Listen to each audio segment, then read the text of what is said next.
What does the term self-managed team really mean? Autonomous teams or self-organizing teams seems to be a hot topic in business at this moment. But is a self-managed team just a pipe dream or actually possible in reality?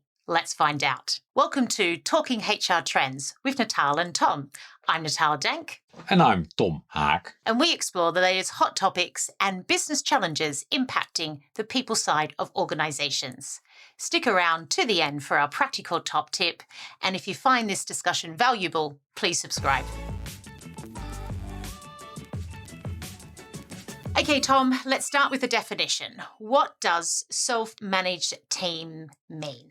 I would say it's a team that takes responsibility to deliver a product or a service together in a collaborative way without a manager managing that. So it's a team, they deliver something, they do it collaborative without a manager. And I think taking responsibility to deliver something together is an important kind of characteristic. So it's often associated with an autonomous product team, I find, in an organization. And I think that having that aligned purpose is very important because it gives the structure that then allows that autonomy. Okay, so it's a very nice concept. And I hear a lot of organizations talking about it at the moment. But is it actually possible? What's your thoughts? No, I think it's definitely possible. That's one. But not everywhere. So it's a concept. You can't say, well, it's the concept every organization should implement in the future. That I don't think that works. There's always the example. The Dutch example of buurtzorg comes up. I'm sure you have heard it numerous times. That's an organization that delivers help, care, home care to nursing, people. And so buurtzorg, they have self-managed teams. Mm-hmm.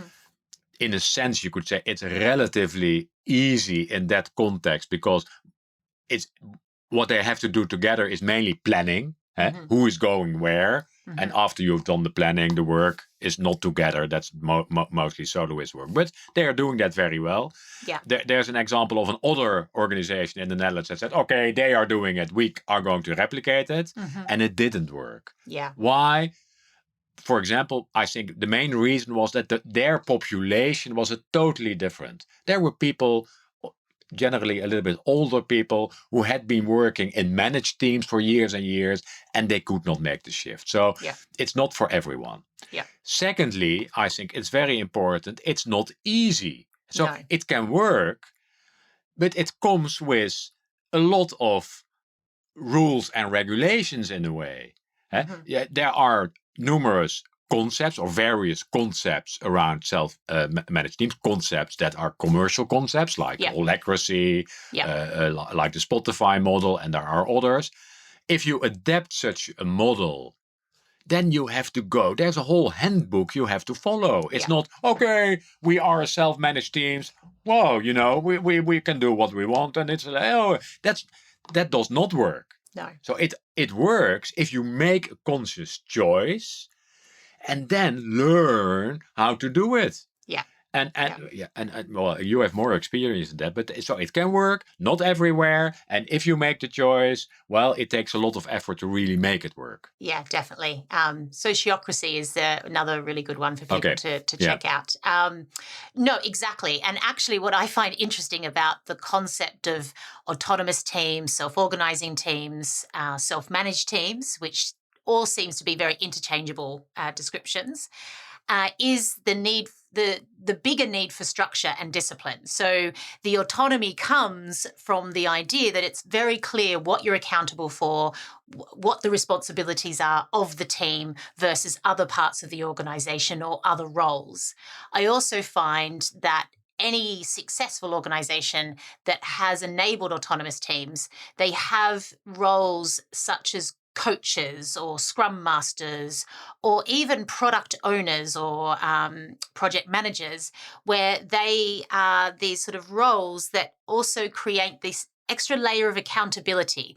So the team need to collaborate together and make decisions, but they also have this objective voice that comes in to sort of gets them to reflect on how they're working, or gets them to think about what impediments are getting in their way and actually helping them remove those impediments throughout the organization.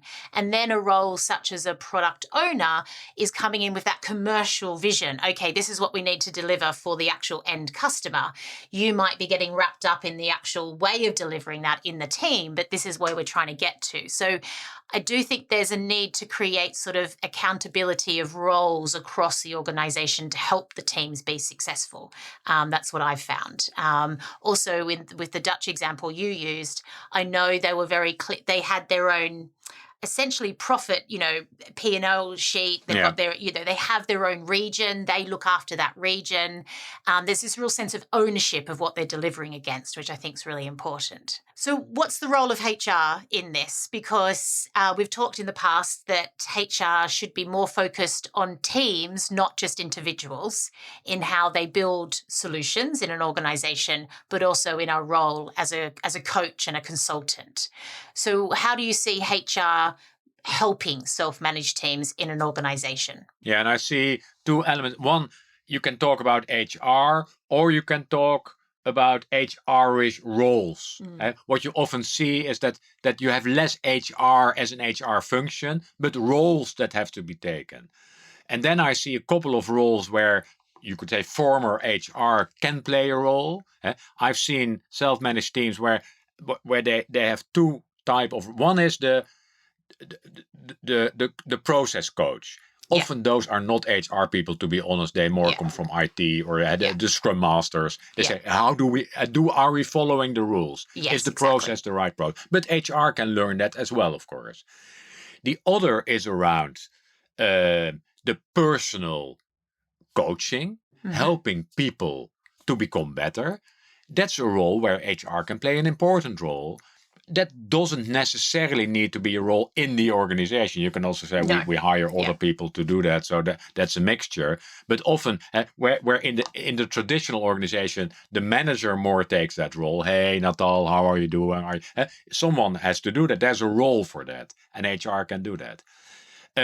Another important role is the staffing element. How do we, make sure there are people in the teams, and also the movement between the teams. There are people who are in the right team. There are people who are in two teams. So the staffing element is also an important role where HR can do things. Yeah, definitely. And actually having a working agreement about who is responsible for those kind of things. So I have seen some autonomous teams take the responsibility to recruit and hire for their own team, where others, they defer that to, say, a HR role. So it's all, again, you go through sort of what were the roles and responsibilities that a manager played for a team. Now, does the team take some of those on, or does a role such as HR take some of those on? And that's, I think, how you can be very clear as to what you do and what you don't do in the team. Thanks for that, Tom. Let's now look at the practical top tip for today.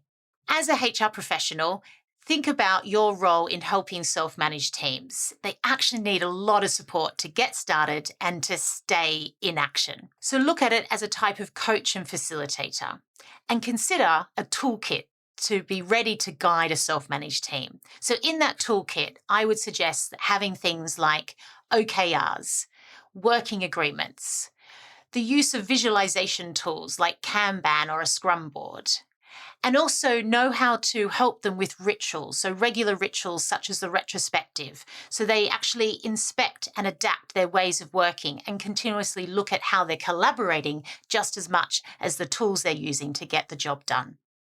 If you see yourself more as the coach and facilitator in this environment, you can really help a self-managed team get going. Thank you for joining us today. This is Talking HR Trends with Natal and Tom. If you found this discussion valuable, please subscribe. Have a great day.